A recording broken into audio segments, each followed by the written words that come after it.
성도 여러분 안녕하십니까? 우리 비고도 제자운동, 제자사역에서 진행해드리고 있는 성소로 간 사람들의 이야기. 오늘 성소 이야기 17번째 시간을 맞이했습니다. 네, 오늘은 정말 흥미진진한 하나님의 성소의 이야기들 가운데 특별히 마침내는 지성소로 은혜의 보좌 앞으로 들어가야 될 정말 영광스러운 역사에 대해서 여러분과 함께 긴밀한 이야기를 나눈 시간이 되겠습니다. 우리는 지금까지 하나님께서 유대 이스라엘들이 이 광야로 나왔을 때에 그들에게 이런 성막을 짓고 성소 안에 있는 이런 모든 이 성소를 짓도록 하나님이 말씀하시면서 내가 너희 가운데 머물겠다 하신 말씀을 하셨는데, 하나님이여 저희가 주의 행차하심을 보았으니, 보았시죠. 주님의 그 모든 역사를 보았으니 곧 나의 하나님 나의 왕이 성소에서 행차하시는 것이라. 이 말씀처럼 우리는 지금까지 이 성막의 울타리부터 시작해서 문과 번지단과 물도망과 또 그 안에 들어가는 성막, 그리고 성막 안에까지를 다 돌아보는 시간을 가졌습니다. 이 하나님이 이 안에서 이루시고 계시는 그 모든 역사를 참 자세히 살펴보았어요. 그런데 이 역사를 살펴보면서 우리는 꼭 정말 지금까지 이 이야기를 제가 해왔지만 이렇게 정리해 드린다면, 요한복음 14장 6절에 말씀하신 것처럼 시편에서는 주님의 행차하심이 성소 안에 있나이다 그랬는데, 결국은 무엇을 말했느냐? 그 주님의 행차하심이니까 주님의 역사와 사역이 있을 때 우리는 그 안에서 주님을 만나러 갔는데, 예수님께서 직접 말씀하시기를, 예수께서 가라사대 내가 곧 길이요 진리요 생명이니 나로 말미암지 않고는 아버지께로 올 자가 없느니라, 이렇게 말씀하셨어요. 그러면 이 말씀은 곧 우리들에게 무엇을 가져다 주는가? 아주 중요한 이야기를 우리들에게 가져다 주시겠죠? 나로 말미암지 않고는 아버지께로 올 자가 없나니라. 이 말은 예수 그리스도를 통하지 않고 예수님이 없이는 하나님께도 나갈 수가 없다. 그런데 우리는 이 울타리를 통해서 하나님의 놀라운 이 초청, 하나님께 영배하라는 초청을 듣고 문 되시는 예수님을 통해서 어린 양 되시는 예수님을 데리고 양을, 예수님을 의미하는 어린 양, 예수님을 의미하는 희생제물을 가지고 문 되시는 예수님을 통해서 성막 안으로 들어가서 십자가의 주인이신 예수님을 통해서 우리의 모든 죄가 이렇게 대속되는 이 경험을 하고, 부활하신 예수님을 통해서 우리가 같이 그 부활에 참여해서 그 다음에 뭐예요? 성막 안으로 들어가는데, 역시 이 성막이라고 하는 게 아드님의 나라, 거듭난 사람들이 들어가서 살아야 될 아드님 나라, 하나님의 이 놀라우신 마련된 정말 하늘 전국을 예비하던 그 하나님의 나라 안에 우리들이 들어가서, 거듭난 생애가 들어가서 예수님의 생명의 말씀, 내 몸이라고 말씀하신 이 진설명 떡에서 예수님의 은혜의 말씀을 우리가 먹고, 나는 세상의 빛이라고 말씀하신 그 예수님의 빛에 쪼여서 우리도 세상의 빛이 되고, 그리고 우리를 위한 중보의 기도를 받아주시는 예수 그리스도의 은혜의 번제단을 우리가 바라보면서, 그리고 우리는 예수님의 육체를 상징하는 휘장까지 들어왔습니다. 여기 아주 중요한 게 있어요. 지금까지 이 휘장 앞에까지 오는데 예수님이 없이는 도무지 불가능한 것이죠. 예수님이 안 계셔서는 여기까지 들어올 수 없는 일이었다는 거죠. 왜냐? 이 모든 예표와 상징들이 다 누구를 가르치고 있었다? 예수님을 가르치고 있었다. 성소 안에서 주님이 행차하셨다는 말은 그 모든 이 상징과 예표 속에 다 예수 그리스도가 들어있었다는 거죠. 메시아의 대속기, 메시아의 부활이, 메시아를 향한 믿음이, 그리고 인류의 우리 생명의 빛 되시는 메시아를, 생명의 말씀 되시는 영인 메시아를 우리는 그 모든 상징들을 통해서 볼 수가 있었다는 거예요. 그러니까 이 말은 곧 무슨 말이냐? 이 모든 것들을 살피고 우리가 그것들을 심령에 모셨다는 말은 바로 이 모든 것들은 예수님이 이루신 예수님의 증거들이라 이 말이죠. 예수님의 증거 없이는 어디 갈 수 없다? 이 성소에 들어와서 휘장 앞에까지 설 수가 없다. 그런데 성경은 뭐라고 말씀하셨는가 하면 우리 주님이 돌아가실 때 휘장 가운데라는 길을 열어주셨다. 이 말은 휘장으로 막아주신 것은 이따 또 우리가 보겠습니다만 하나님께 나아가는 길. 여러분 예수님이 그랬어요. 나로 말미암지 않고는 아버지께로 나아갈 자가 없다는 이 말씀은 우리가 어떻게 하라는 거예요? 아버지께로 나가야 된다는 거죠. 그러니까 지금까지 성소를 통해서 이렇게 휘장 앞까지 왔지만 아직 아버지 앞으로 나간 것이 아니에요. 왜냐? 우리는 아직 황소와 염소 피로는 우리 히브리서 하나님 말씀 10장 4절에는 히브리서 하나님 말씀 10장 4절에는 황소와 염소의 피로는 능히 죄가 어떻게 되는가 없이 하지 못한다. 그러니까 오직 예수님의 보혈이 아니고서는 어떻게 할 수 없다. 죄가 없어지지 못하기 때문에 예수님의 이제 이런 모든 예표를 지었던 그런 상징들에서 예수님이 십자가에 돌아가시면서 성소의 휘장이 갈라지면서 이제는 예수님의 피로 우리의 모든 죄를 없애셨기 때문에 드디어 아버지께로 나가는 길이 열렸다 이거예요. 열렸다 이거예요. 이게 그걸 의미하는 거예요. 그러니까 예수님이 이 땅에 오셨을 때는 나로 말미암지 않고는 아버지께로 나갈 자가 없나니라 이렇게 말씀하신 거죠. 나로 말미암지 않고는 아버지께로 나갈 자가 없느니라. 굉장히 중요한 말입니다. 예수 그리스도를 믿는 믿음으로 출발해서 예수 그리스도 안에서 우리는 함께 어디로 들어간다?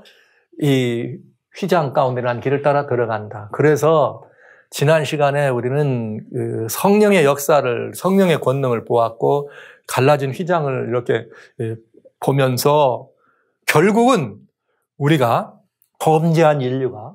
결국은 범죄한 우리가 어디를 향해 가는 길을 주님이 마련하신 것인가?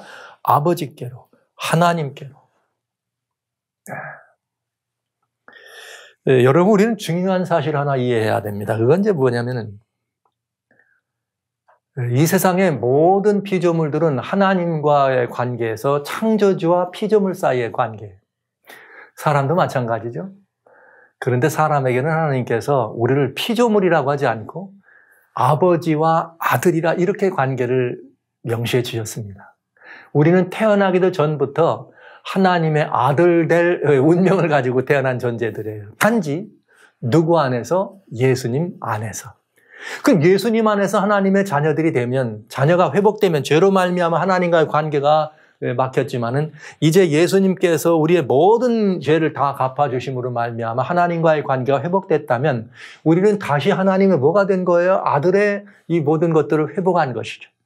그럼 우리가 살아야 될 곳, 우리가 머물러야 될 곳, 우리가 함께해야 될 곳은 어디예요? 아버지 앞으로. 와우.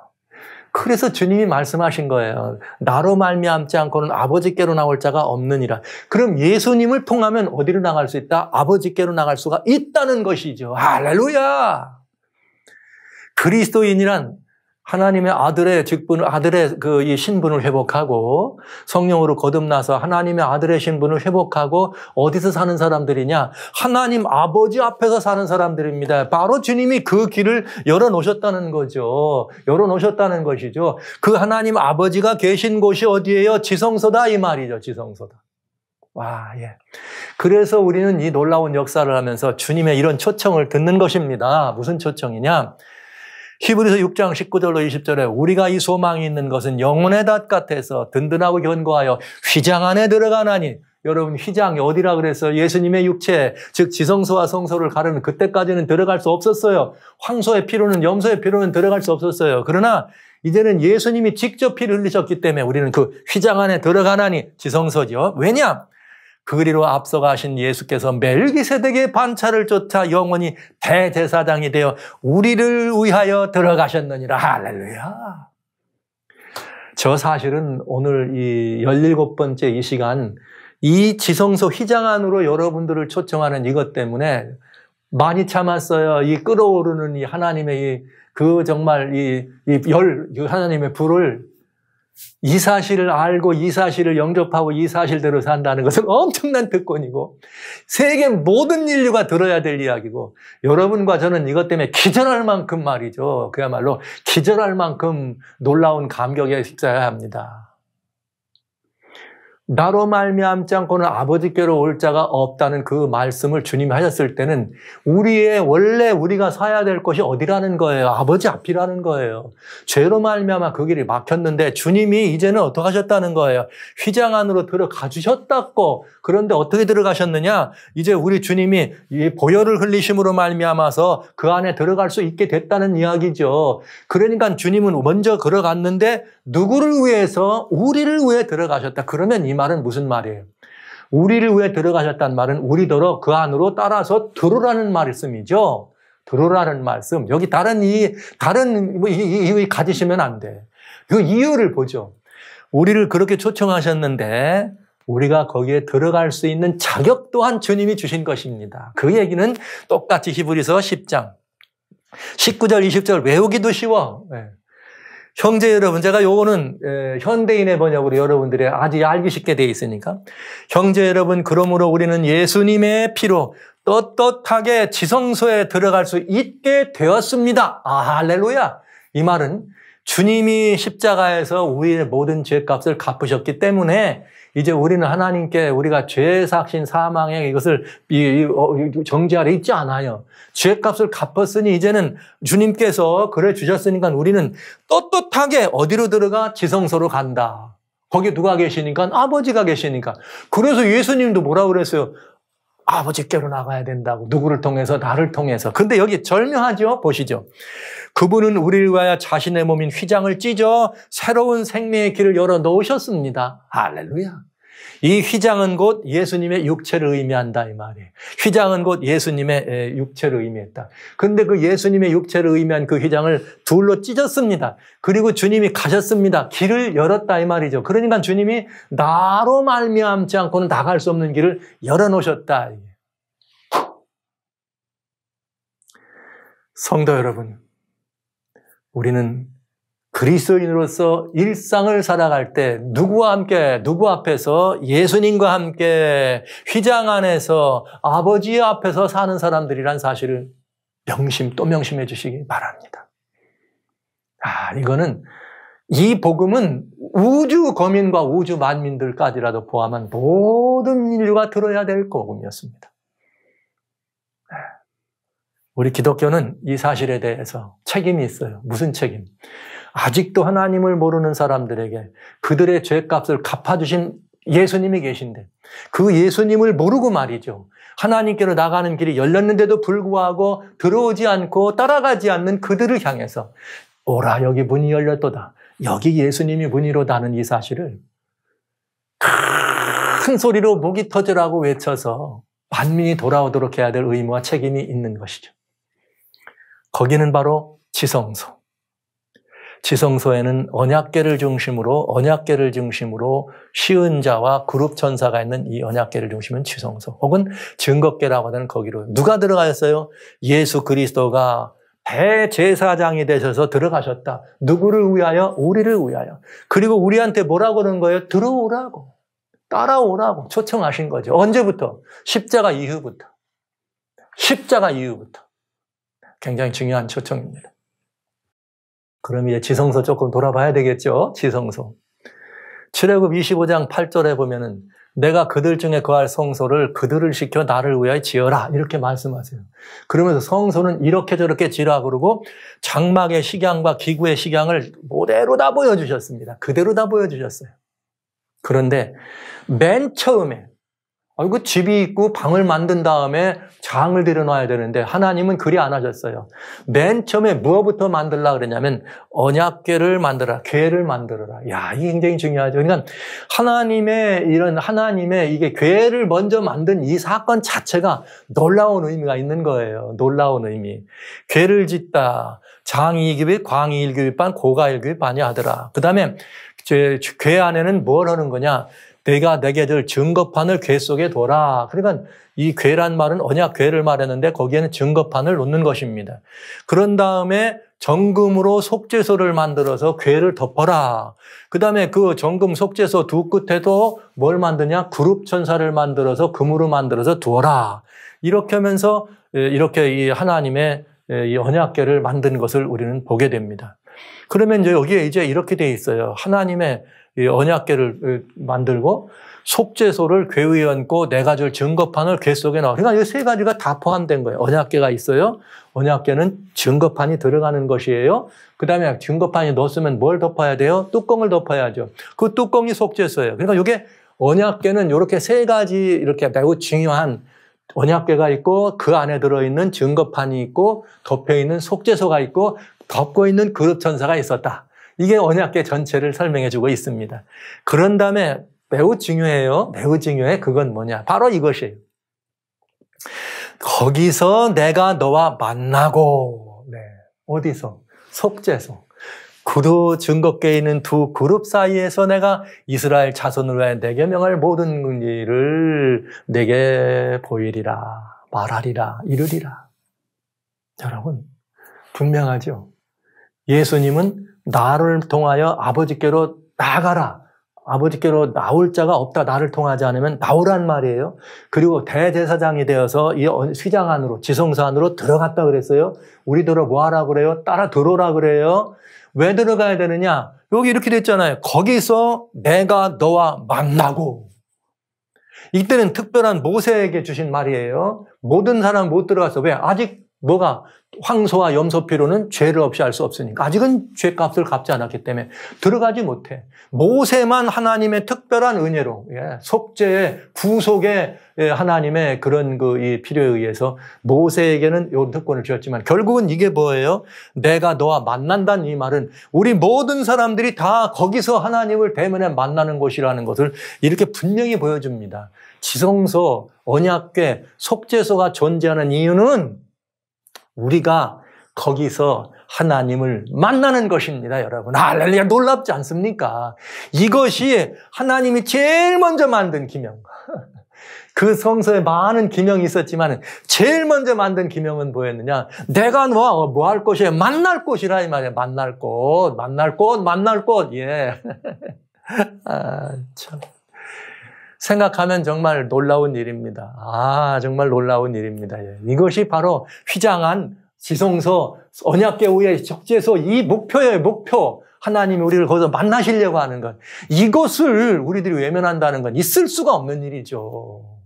그런데 여기에 구약 당시 사람들은 양과 염소와 황소의 피로 거기 만날 곳에 들어가는 것을 상징적으로 했지만 예수님이 오셔서 실제 어린 양으로 오셔서 인류의 대속을 위해 대속의 죽음을 죽으시고 그 피를 가지고 이제는 그 들어가는 휘장을 완전히 열어놓으셨기 때문에 그 이후부터는 우리가 그 예수님을 따라서 우리를 위하여 들어가신 예수님을 따라서 휘장 안으로 언약궤 앞으로 지성소에 있는 하나님의 보좌 앞으로 나가는 것입니다. 10번, 100번, 1000번, 10,000번 읽어드려도 시원치 않은. 제가 여러 번 이 말씀을 반복해서 여러분에게 말씀드려도 여러분이 헛소리 또 하네. 이렇게 말씀하셔도 헛소리 또 하고 싶어지는 굉장히 중요한 말이에요. 네. 왜?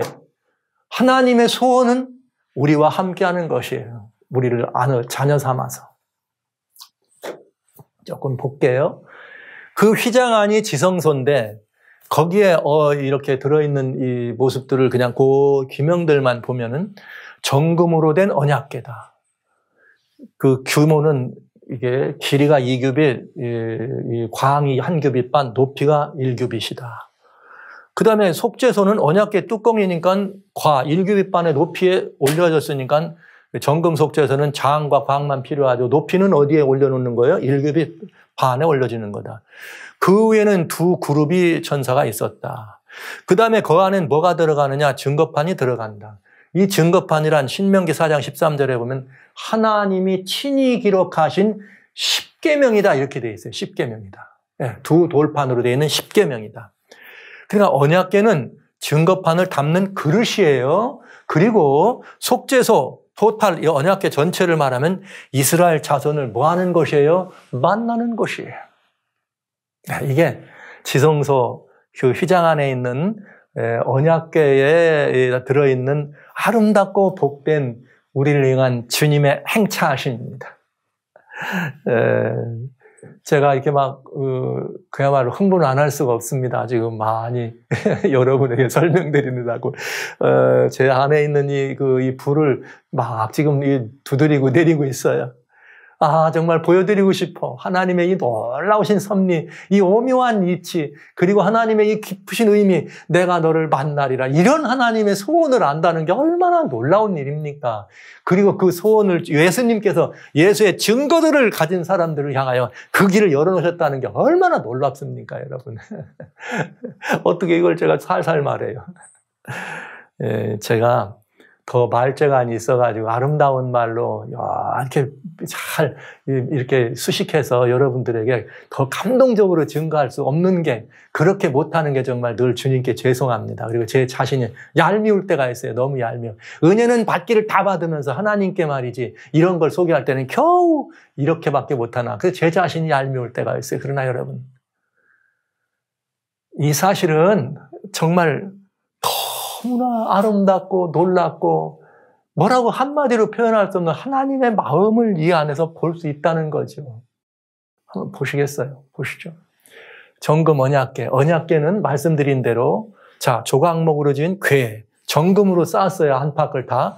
그 다음에 또 정금으로 그 위에 뚜껑, 속죄소를 넣고, 또 정금으로 그룹천사를 펴서 그 길을 만들어 놓고, 그 안에 증거판을 넣었다. 이게 전체를 합쳐서 뭐가 된다? 언약궤다. 십계명, 언약궤, 속죄소, 그룹천사. 그러면 그 의미가 다 있지 않겠어요? 한번 봐야 되겠죠. 자, 이것으로 이렇게 된 것이 언약궤인데, 이 언약궤는 뭘 의미했느냐? 그냥 대벌해서 정금 언약궤는, 이전에 언약궤라고 할 때는 요 궤만 말하는 게 아니고 여기 다 포함된 거예요. 이 전부 다. 이 정금 언약궤는 하나님의 보좌를 예표하고 있다. 왜 그런가? 그건 이런 의미입니다. 보좌에는 그 보좌를 섬기는 그룹 천사들이 있어요. 여기는 보좌에만 있어, 하나님의 보좌. 특별히 에스겔서와 시편이나 이사야서에 이렇게 나왔는데 잘 보시죠. 제가 그룹이란 말씀. 에스겔 10장 1절에 내가 보니 그룹들 머리 위에 궁창의 남보석 같은 것이 나타나는데 보좌의 형상 같더라. 그러니까 보좌를 어떻게 하고 있어요? 그룹 천사가 받들고 있는 모습이죠. 자, 에스겔 10장 18절에는 여호와의 영광이 그룹들 위에 머물더라. 그러니까 이제는 완전히 그룹이라는 것은 하나님의 영광을 뭐하고 있는 이 존재들이에요. 하나님의 영광을 감추고 있는 존재들인 걸 우리가 알 수가 있다. 그래서 성경은 또 뭐라 하냐면 시편에 보면 그룹을 타고 나르시며 바람날개로 뜨셨다. 그러니까 하나님의 역사, 하나님의 보좌가 움직일 때는 그룹이 이렇게 모시고 다니는 건 역사의 모든 순간 보좌를 둘러 섬기고 있는 하나님의 특별한 존재가 너다, 그룹, 천사다 혹은 그룹이다 이렇게 말하는데, 그 그룹들의 모양이 있어요. 그 그룹들의 모양은 내면인데 그룹들의 모양이 얼굴인데 뭐냐면 사람의 얼굴이요, 사자의 얼굴이요, 독수리의 얼굴이요, 이런 그룹의 모습이 있습니다. 에스겔이 이걸 봤거든요. 근데 이 사자와 독수리와 사람과 송아지 형상의 보좌에 둘러있는 것을 누가 보느냐? 이번엔 또 요한이 봅니다. 그러니까 이게 하나님의 말씀이기 때문에 에스겔과 요한과는 시간적으로 많은 시간의 차이가 있었지만 한 500년 정도 똑같은 말을 하고 있는 거예요. 에스겔, 보좌 앞에는 수정 같은 유리바다가 있고 보좌 가운데와 보좌 주위에, 이 말은 보좌를 둘러진쳤단 말이죠. 보좌를 싸고 있다. 그러면서 보좌의 역사를 함께 섬기는 네 생물이 있는데 앞뒤에 눈이 있더라. 근데 이 네 생물이 뭐냐? 사자요, 사람이요, 송아지요, 독수리요. 에스겔이 본 거와 똑같죠. 이래서 그룹 천사들을 그 위에 쑤놓았다고 하는 말은 하나님의 뭐라는 거예요? 보좌를 의미했다. 그래서 그 보좌 안에 그 그룹들이 싸고 있는 그 영광을 쉐키나의 영광이다. 이렇게 말을 한 것입니다. 하나님의 영광을. 그러니까 이 언약궤는, 한마디로 언약궤는 하나님의 보좌를 우리들에게 보여주셨다 하는 것을 알 수가 있어요. 그런데 여러분, 그 보좌인데, 보좌는 이 언약궤를 보좌라고 상징했을 때, 그 언약궤는 뭐가 그 언약궤 속에 들어있어요? 증거판, 언약의 돌비, 십계명이 들어있으니까 이것이 뭘 말하는 거예요? 보좌의 기초를 말하는 거죠. 증거판이 있어요. 내가 내게 줄 증거판을 궤 속에 두어라. 그 다음에 그 궤 위에 속죄소를 얹어라. 그러니까 계명을, 증거판이 십계명인데 십계명을 담고 그 위에 속죄소를 덮으라. 이렇게 됐어요. 속죄소란 말은 무슨 뜻이냐면 죄를 용서한다는 뜻이에요. 그래서 다른 말로 이걸 시은 자다, 은혜로운 자다 이렇게 표현하는데 이것을 어디다가 두었어요? 언약궤 안에다 두었습니다.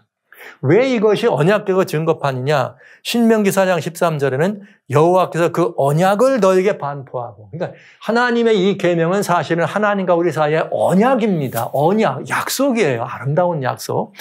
그 다음에 너희로 따라라. 그런데 이것이 곧 뭐냐? 십계명이고 둘 돌판에 썼다. 그러니까 증거판, 언약궤 안에 들어가는 그 언약의 돌비는 뭘 말합니다? 십계명을 말한다 하는 것을 알 수가 있어요. 그것이 증거판 그 십계명이 언약궤 속에 있다는 말은 언약궤의, 즉 보좌를 의미하는 언약궤의 기본이 뭐다? 십계명이다. 그럼 계명이라고 말할 때는 우리는 뭘 바라보냐? 하나님의 의다 이렇게 표현을 보세요. 자, 보좌의 기초가 십계명이다 이렇게 말씀드릴 수가 있겠네요. 왜? 언약궤 안에 십계명이니까 보좌의 기초는 십계명이다. 그러면 하나님의 보좌가 뭘 근거로 기초로 되어 있다? 십계명, 언약궤에 들어있는 언약의 돌비를 기초로 되어 있다는 사실은 모든 그리스도인들이 가벼이 여기면 안 될 일입니다. 보시죠. 시편 89편 14절에 보좌의 기초가 뭐라 그랬나? 의와 공이다 그랬어요. 의가 뭐예요? 법이죠. 법과 관련된. 십계명이 하나님의 아주 중요한 기본법이에요. 법이. 의와 공의가 주의 보좌의 기초인데 인자와 진실이 주를 앞서 행합니다. 와우, 놀라운 일이에요. 자, 증거판을 언약궤 안에 넣었는데 이게 의의, 하나님의 의와 공의의 예표예요. 십계명이란 하나님의 의와 공의의 예표. 그 안에 넣었는데 그 안에 그 담겨져 있는 십계명에 담겨져 있는 뚜껑은 뭐더라? 속죄소다. 죄를 용서하는 것이다. 그러니까 이게 굉장히 중요한 것이네. 세상에는 죄를 지면은 세상에 있는 모든 법들은 죄를 범한 사람들을 뭐 하도록 되어 있어요? 벌을 주도록 되어 있어요. 근데 하나님의 십계명은 하나님의 이 언약의 이 돌비는 벌이 목표가 아니야. 뭐가 목표예요? 용서가 목표예요. 용서. 전혀 다르잖아요. 십계명은 이렇게 궤 속에 넣고 그 위에 속죄소, 죄를 용서하는 것이에요. 그러니까 용서를 하되 뭘 근거로? 의와 공의를 근거로 한다 이 말이에요. 의와 공의를. 즉 법을 근거로 해서 용서한다. 이 말씀을 우리는 알 수 있어요. 그래서 굉장히 중요한 것인데 여러분, 왜 여기에 하나님의 십계명이 이렇게 하나님의 십계명은 모세더러 살아 이렇게 안 하고 주님이 친히 쓰셨느냐? 참 절묘한 이야기입니다. 모든 성서의 기명들은 하나님이 다 직접 보여주셨어요. 규격도 일러주고. 그런데 십계명은 그렇게 안 했어요. 보여주신 것이 아니에요. 친히 기록했어요. 왜 그럴까요? 하나님이 무엇입니까? 하나님의 보좌의 기초요. 그건 하나님의 마음에 있는 것이죠. 하나님의 중심에 의와 공의가 있기 때문에 그걸 친수로 기록하신 것입니다. 굉장히 중요한 이치입니다. 그래서 하나님의 이 십계명은 하나님의 보좌의 기초예요. 그래서 오늘날 이 교회 안에 많은 그리스도인들이 율법에 대해서 잘못된 관념을 가지고 있는 분들이 있어요. 물론 성경에 많은 율법이 있고 그 율법들에는 폐해진 것도 있고 버려질 것도 있어요. 그러나 여기 말한 이 십계명에 대해서는 그리스도인들이 아주 존중히 여기고 아주 하나님 앞에 굉장히 중요한 의미로 이렇게 간직해야 될 이 하나님의 언약의 판이라는 사실을 기억해 주시기 바랍니다. 그런데 이 보좌에서 드러난 하나님을 우리가 볼 수 있습니다. 보시죠. 의와 공의는 보좌의 기초예요. 십계명이라고 그랬어요. 그런데 이 보좌가 의의 공의의 목표가 어디 있느냐? 의와 공의의 목적이 어디 있느냐? 십계명이라면 그 하나님의 그 십계명의 목표가 어디 있느냐? 그 목표는 인자와 진실함이 주를 앞서 행합니다. 여기에 있는 것입니다. 여기에 있는 것입니다. 그러니까 대단히 중요한 의미예요. 보시죠. 공의보다 앞서는 뭐예요? 사랑이다. 사랑이 항상 공의보다 앞섰다는, 인자와 진실은 사랑이고 여기 말하면 공의니까 얼마나 앞서는지 한번 보실게요. 출애굽 20 여기 출애굽 34장입니다. 이게 조금 제가 여러분 요즘 이렇게 말씀을 강론하느라고 작업을 하다 보면 가끔 이런 실수를 드리네요. 여기가 출애굽 25장 10절로 11절이 아니고 출애굽 34장 10절로 11절이에요. 여호와께서 그의 앞으로 지나시며 반포하시되 여호와라 여호와라 자비롭고 은혜롭고 노하기를 더디하고 인자와 진실이 많은 하나님이로라. 인자를 천대까지 베풀며 악과 과실과 죄를 용서하시나 형벌받은 자는 결단코 면제하지 않고 아비약을 자녀선 3, 4대까지 보응하래. 여기 여러분 잘 보세요. 하나님이 인자와 이런 그 형벌받을 자 전에 하나님이 인자를 베푸는데 인자는 몇 대까지 가요? 1000대까지 가요. 벌은 몇 대 갑니까? 3, 4대. 많이 가야 4대 갑니다. 그러면 여러분 인자가 하나님의 용서하시는 하나님의 자비와 사랑이 벌을 주는 이 하나님의 공의에 비하면 몇 배나 앞섭니까? 4대라고 치면 1000을 4로 나누면 250대죠. 그러면 어떤 사람들은 하나님의 사랑은 하나님의 공의보다 몇 배다? 250배가 크다 이렇게 말합니다. 그런데 아닙니다. 잘못 보신 것입니다. 이거는 산술적인 계산이 아니에요. 1대 2대를 얘기한 거예요. 그러니까 대로 따져서 배율로 따진다면 996배가 되는 것입니다. 야, 그러니까 거의 1000배나 크다는 거죠. 뭐가? 사랑이. 뭐보다? 잘못한 사람들을 벌 주는 공의보다 1000배나 커요. 1000배나 앞선다고. 이것이 고의와 공의가 보좌에 기초요. 인자와 진실이 앞서 행한다고는 말씀의 의미예요. 몇 배나? 996배죠. 1000배나 사랑이 앞서간다. 그러니까 여러분, 하나님 앞에서 저는 이런 말을 기탄 없이 씁니다. 구원받는 것보다 멸망에 들어가는 것이 더 어려워요. 그 더 어려운 멸망을 그 사람들이 기적같이 그 더 어려운 멸망을 받고 있어. 구원받는 것보다 죽는 게 더 큰 기적이에요. 왠지 아세요? 이 어마어마한 사랑이 있는데도 불구하고 이 사랑을 거절하고 멸망에 들어간다면 그건 기적 아닙니까? 996배. 여러분 자녀들 어디 대학에 보내시는데 유수한 국내 대학들을 보는데 비율이 3대 1만 돼도 와 세다. 10대 1 되면 와 이건 큰일 났다. 근데 996대 1이라 그러면 여러분 그걸 뚫고 들어가면 기적 중에 기적 아닙니까? 그래서 저는 주님의 이 보좌는 의와 공의가 보좌의 기초이지만 인자와 진실함이 앞서 행한다고는 이 사실을 여러분 잊지 않으시면 하나님의 위대한 사랑이 얼마나 귀한가를 알 수 있게 됩니다. 이 996배나 큰 하나님의 사랑을 직접 우리들에게 보여주셨는데 그 직접 보여주신 것이 뭐냐? 바로 이런 것이죠. 인자와 진실함이 주님을 앞서 행한다고 하는 이 말씀을 직접 보여주셨는데 그게 뭐냐? 이제 보시죠. 로마서 13장 10절에 사랑은 이웃에게 악을 행치 아니하나니 그러므로 사랑은 율법의 완성이라. 그러니까 사랑은 율법의 완성이란 말은 율법의 목표가 어디 있다는 거예요? 사랑에 있어요. 여러분 율법 미워하지 마세요. 율법은 뭘 목표로 해요? 사랑을 목표로 해요. 특별히 십계명이죠. 그런데 이 율법의 완성이 사랑이라 그랬는데 그럼 사랑이 뭐냐? 이렇게 얘기할 수 있어요. 사랑이 뭐냐? 그러면 우리는 사랑이 뭐냐? 그러면 이걸 말씀하시죠. 로마서 10장 4절. 그리스도는 모든 믿는 자에게 의를 이루게 하여 율법의 받침이 되셨느니라. 예. 그러니까 사랑이 뭐냐? 예수님이 사랑이시다. 예수님이 사랑이시다. 그러니까 예수님은 율법의 완성이세요. 하나님의 계명을 완성시킨 분이에요. 예수님이 완성. 자, 그래서 그렇다면 예수님은 인자와 진실이 어떻게 하는 분이에요? 충만한 분이죠. 그런가 안 그런가 한번 보시죠. 요한복음 14장 9절에 예수께서 빌립아 내가 이렇게 너희와 함께 있으되 내가 나를 알지 못하니 나를 본 자는 아버지를 보았느니라. 예수님은 이 땅에 아버지를 드러내보시고 아버지를 보여주시기 위해서 오셨습니다. 오셔서 그분의 모든 생애를 그렇게 지내하시면서 마지막 제자들에게 하신 말씀, 아버지께로 간다 그랬더니 아버지 보여주세요 했더니 야 나를 본 자는 아버지를 보았다. 그 아버지는 누구예요? 보좌의 기초에 계신 분이죠. 인자와 진실을 앞서행하는 분이죠. 어떤 분이냐? 요한복음 1장 14절에 예수님이 이렇게 말씀하셨어요. 말씀이 육신이 되어 우리 가운데 거하시며 우리가 그 영광을 보니 아버지의 독생자의 영광이 은혜와 진리가 충만하더라. 이렇게 돼 있네요. 은혜와 진리가 뭐하더라? 충만하더라. 예수님이 아버지를 보여주러 오셨어. 아버지의 존재는 의와 공의를 기본으로 하지만은 인자와 진실을 앞에 세우시는 분이 아버지입니다.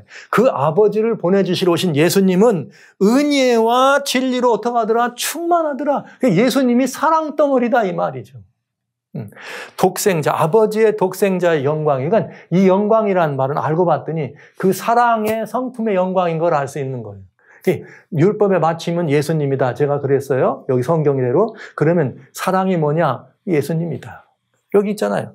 은혜와 진리가 충만하다. 이 말은 은혜와 진리로 꽉 덩어리. 은혜와 진리 덩어리란 말은 예수님은 사랑으로 충만한 사랑 덩어리라 이 말이에요. 그래서 그 사랑을 예수님이 사랑으로 오셨잖아요. 그렇기 때문에 예수님은 뭐라고 하셨냐? 요한복음 3장 17절에 하나님이 그 아들을 세상에 보내신 것은 세상을 심판하려 함이 아니요 저로 말미암아 세상이 구원을 받게 하려 하심이라. 예.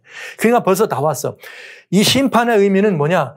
예수님이 우리를 통해서 우리를 구원하러 오셨는데 이 구원을 외면하면 그냥 심판에 떨어지는 거예요. 그래서 여기에 18절엔 믿지 않는 자는 이미 심판을 받았다고 쓰신 거예요. 심판을 해서가 아니라 구원을 못 받으면 그건 심판을 받는 거나 마찬가지. 왜? 하나님과의 생명의 관계가 끊어지면 죽는 거니까요. 그렇잖아요. 예수님은 완전히 사랑으로 충만한 분이고 예수님은 누구냐? 우리의 구원이십니다. 이렇게. 그러니까 이 세상에 오신 것은 아버지가 예수님을 보내셨다 그랬잖아요. 인자와 진실이 앞서 행한다고 하잖아요. 예수님을 보내셨대잖아요. 뭐 하기 전에 심판이 아니에요. 심판이. 구원을 위해서 먼저 보내셨다고요. 몇 배나 더 큰 사랑으로 최소한 우리가 말하는 수치로 봐도 996배나 큰 하나님의 사랑으로 우리 이 땅에 보내신 것입니다. 이 사랑을 외면한 사람들은 어디에 떨어지는 거예요? 그냥 놔둬도 심판, 죽는 거죠. 왜? 창조주이신 하나님, 생명의 근원이신 하나님과 관계가 끊어지면 전기불 나가면 불도 다 끝나는 거 아닙니까? 전기불 나가면 이것도 다 끝나는 거 아니에요? 생명의 젖줄 되시는 하나님과의 관계가 끊어지면 끝납니다. 아들이 아버지를 부인하고 살 수 없는 거와 마찬가지. 이렇게 해서 이 하나님의 보좌라고 표현되어 있는 언약궤, 그 언약궤에 있는 이 모든 안에 있는 기초가 들어있는 계명, 10계명, 증거판, 언약의 돌비는 그 목표가 어디 있다? 구원이라고 하는 목표지만 범죄 이전에도 그 목표는 사랑입니다. 사랑입니다. 그러니까 하나님은 사랑이시라는 말씀을 우리는 거기서 볼 수가 있는 거예요. 하나님은 사랑이시라. 그 사랑이 얼마나 크냐? 잘못된 어떤 것들을, 잘못된 것을 바로잡고 벌을 주고 이렇게 하는 것은 의라면 그 공의란 뭐냐? 의는 기준이라면 공의는 의를 실천하는 정의로움에 말하자면 차별이 없이 모두에게 똑같이 적용할 때 공의롭다고 하는 것이죠. 그러니까 하나님은 그런 분이세요. 그런 의와 공의를 근거로 해서 하나님 원하시는 건 사랑을 보여주길 원하신 거죠. 모두에게 한결같이. 굉장한 이야기예요. 그런데 그 정금 언약궤가 어디에 있어요? 이 지성소 안에 있었습니다. 지성소 안에. 그런데 이제 십자가 이후에는 이 성소가 다 바쳐졌어요. 그러면 그 하나님의 계명이나 이거 다 사라졌을까요? 아니죠. 보시죠. 이제는 그 정금 언약궤가 어디 있느냐? 하나님의 구원이니까 언약궤가 성도들의 심령에 있어. 그래서 고린도전서 3장 16절에 너희가 하나님의 성전이고 하나님의 성령이 너 안에 거하는 걸 알지 못하니? 너희는 하나님의 성전이라는 것을 6장 19절 우리가 성전이에요. 우리가 성전인 이유는 그 이유는 왜 성전인가? 왜 우리가 성령의 전인가? 이유가 있어요.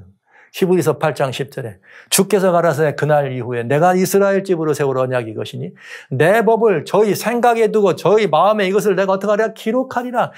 나는 저에게 하나님이 되고 저희는 내게 백성이 되리라. 할렐루야. 여러분, 모세 때는 하나님이 친수로 돌비에 기록해줬습니다. 그러나 이제 예수님 이후에는 돌이 아니야, 돌이. 어디예요?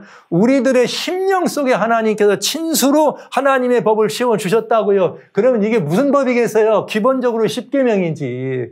이 십계명이 돌판에서 성도들의 심령으로 옮겨진 거예요. 부정하지 마십시오. 거절하지 마십시오. 아니라고 하지 마시기 바랍니다. 여러분의 심령 속에는 하나님의 친수로 기록한 십계명이 있다고는 사실입니다. 그러니까 이것이 우리가 우리의 심령에 있을 때 우리가 살아계신 하나님의 뭐예요? 성령의 전인 것입니다. 신자들이란, 그리스도인이란 걸어다니는 뭐예요? 계명이요. 우리의 이 신자들의 몸이란 걸어다니는 뭐예요? 언약궤, 언약궤. 예, 걸어다니는 언약궤. 놀랍잖아요. 놀랍잖아요. 그래서 이것이 이 십계명이 사랑을 이렇게 발현, 십계명의 목표가 사랑이요. 십계명의 완성이 사랑에 있다면, 우리들의 심령 속에 계명이 있다면 우리들의 삶의 목표는 어디에 있는 거예요? 사랑이 있고, 우리들의 삶의 완성은 어디에 있고요? 사랑이 있다. 그래서 요한복음 15장 12절 내 계명은 곧, 여기 보세요. 내가 너희 마음과 내 법을 심었다고 안 합니까? 그러면서 내 계명은 곧 내가 너희를 사랑한 것 같이 너희도 사랑하라는 이것이다. 예수님이 직접 말씀해 주신 것이에요. 왜? 십계명의 목표가 사랑이에요. 네. 우리는 십계명 그럼 막 10개 계명 듣고 와와와 하지만 따지고 보면 사람들 십계명을 어떻게 지키냐고, 십계명을 뭐 하냐고. 십계명 안 지키세요? 잘 십계명 읽어보세요. 어려운 게 하나나 있나? 하나님만 섬기라고 예 하면 끝난 거지. 어려워요? 우상 섬기지 말라. 아이 그러면요, 난 하나님. 어려워요? 하나님 이름 망령 때 읽지 말라. 어렵습니까? 하나도 어렵지 않아. 그럼 뭐가 어려워요? 안식일을 거룩히 지키라. 어려워요? 하나도 어렵지 않아. 왜? 유일하게 성경 속에 성경인 이 성경책 속에 하나님이 친수 기록한 건 십계명밖에 없습니다. 그 계명 가운데 너 나밖에 섬기지 마, 우상 만들지 마, 내 이름 망령. 그럼 우리는 왜요? 그러면 하나님이 내가 너희를 만들었잖아. 그 내가 너희를 만들었다. 그러니까 너와 나 사이는 아버지와 아들 사이야.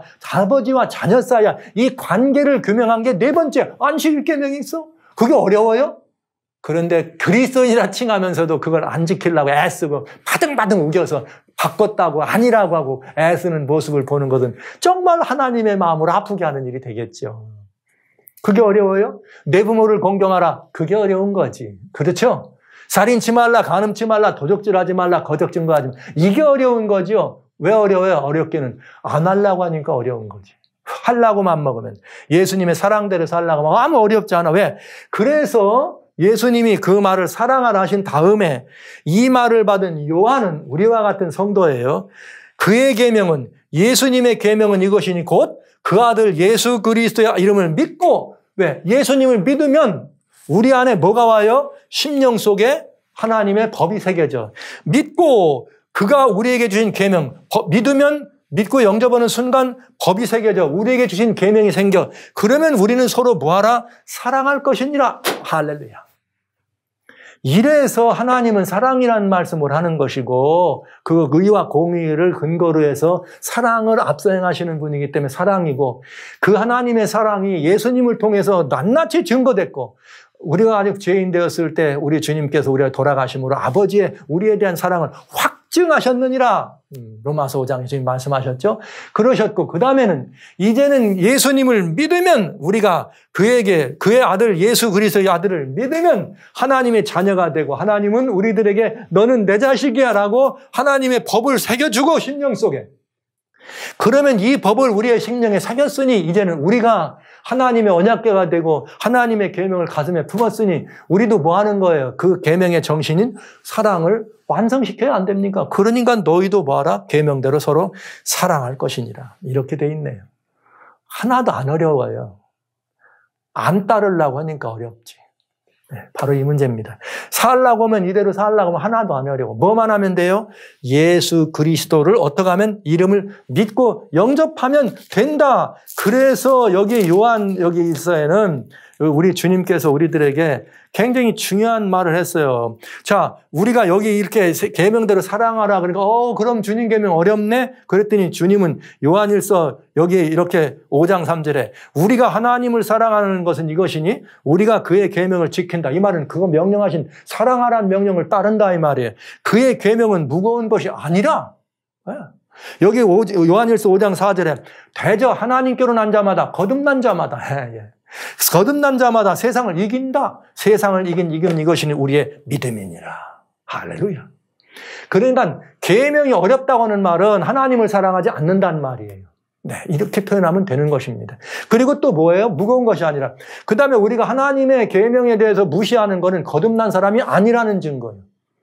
거듭난 사람은 여기 성경대로예요. 하나님이 난 자마다 어떻게 한다? 이 세상을 이길 수 있다. 뭐로 거듭난다? 믿음으로 거듭난다.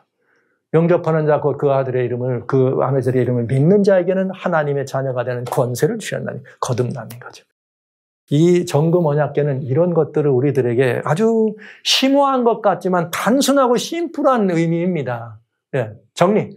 하나님의 언약궤 10계명 속에는 뭐냐? 10계명의 목표는 하나님의 속성, 하나님의 이 성품의 기본이다. 보좌의 기초가 의와 공의니까. 그러나 그 하나님의 그 모든 공의와 의는 뭘 전제로 되어 있다? 인자와 전제, 사랑이었다. 사랑이 앞서 행한다. 그래서 예수님이 그 앞서 행하시는 사랑 때문에 하나님이 예수님을 우리에게 보내주셨다.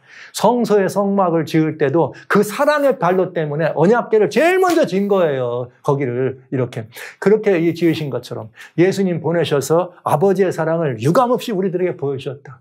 그리고 이제는 그 언약궤를 어디다가 우리들의 심령에 심어주시고 이제는 우리가 예수님을 믿어서 하나님의 자녀가 되면 너희도 그 사랑을 어떻게 하라? 완성하라. 사랑의 완성은 율법의 마침입니다. 그 율법의 요구는 우리가 성령으로 거듭난 사람만 이룰 수 있는 것입니다. 육신으로는 이룰 수 있는 것이 아니죠. 그렇기 때문에 우리가 어떻게 되는가? 이사야 61장에 일어나라 빛을 발하라. 이는 내 빛이 이르렀고 여호와의 영광이 내 위에. 여호와의 영광 세키나 어디에 있다? 언약궤 위에, 속죄소 위에 있다. 우리가 하나님의 언약궤니까 우리 안에 하나님의 계명이 있으니까 언약의 돌비가 우리 심령에 새겨졌으니까 이제는 어떻게 되는 거예요? 하나님의 영광이 우리에게 임할 수 있겠죠. 언제? 성품의 영광이니까 사랑이 우리에게 충만하게 우리들이 서로 사랑하면서 정말 사랑을 실천하고 주님처럼 그 뒤를 따라가면 결국은 일어나라 빛을 발하라는 말씀을 이루게 될 것입니다. 그러니까 이 깜깜함이 만민을 덮는 것, 어둠이 천지를 덮은 것이 문제가 아니에요. 우리들이 하나님의 자녀로서 이 사랑의 완성을 도모하지 않는 것이 문제입니다. 사랑의 완성을 도모해야 되는데 계명부터 무시하고 있으니 무슨 사랑이 완성될 수 있나요? 자, 이런 문제가 있다는 사실을 우리들의 모순된 그리스도인적, 즉 나는 듣기를 좋아하는 말만 해줘야 좋다 그리고 내가 듣기 원하는 말만 해줘야 아멘이라 그리고 또 이렇게 해서 내가 듣고 싶은 대로만 듣기를 원해. 하나님이 이렇게 말씀했다는 성경이 있으면 그것보다는 주여 나는 내 뜻대로 살고 싶어요. 이런 가인의 길에 서 있으면서도 그리스도인이라고 말하는 것은 매우 위험한 신앙인 것을 이 사실을 보면서 우리는 알 수가 있게 됩니다. 제가 이 너무나 영광스러운 하나님의 말씀이고 이 기별이기 때문에 정말 이 기별을 그냥 펄펄 뛰면서 여러분에게 나눠드리고 싶어. 그러나 이걸 많이 억누르면서 이 성경대로 말씀드리지만 그럼에도 여러분들 가운데는 이 말씀을 들을 때 야 목사님 너무 강하다 얘기하실 수 있어요. 강하긴 뭐가 강해요. 강하긴 하나님이 사랑이라는데. 그래서 아들을 죽게 하셨다는데 여러분과 저를 위해서. 제가 강하다니요? 강하긴 뭐가 강해요? 아들이 우리 위해 죽었는데 우리가 어떻게 해야 되겠습니까, 여러분? 네. 그래서 우리들 보고 너희도 서로 사랑하라는데 아멘 아닙니까, 여러분? 아멘 아닙니까? 네. 강하다니요. 더 강해도 부족한데요. 그래서 우리는 정말 하나님과 성도들이 사랑으로 합동되는 모습을 일어나라 빛을 발하라는 모습 속에서 우리는 찾아볼 수가 있겠네요. 하나님과 성도님들, 왜? 하나님이 사랑이시니까. 그 하나님의 사랑을 받은 우리들은 또 뭐 하는 거예요? 그 사랑으로 나가니까. 그러면 하나님과 우리 사이에 사귐이 있고 우리는 하나님과 성도들이 합당이 된다. 뭘만으로? 사랑으로. 이 기별 안에 여러분들을 초청합니다. 자, 이번에 언약궤 위에 또 나타난 하나님의 사랑을 또 좀 더 계속 봐야 되겠죠?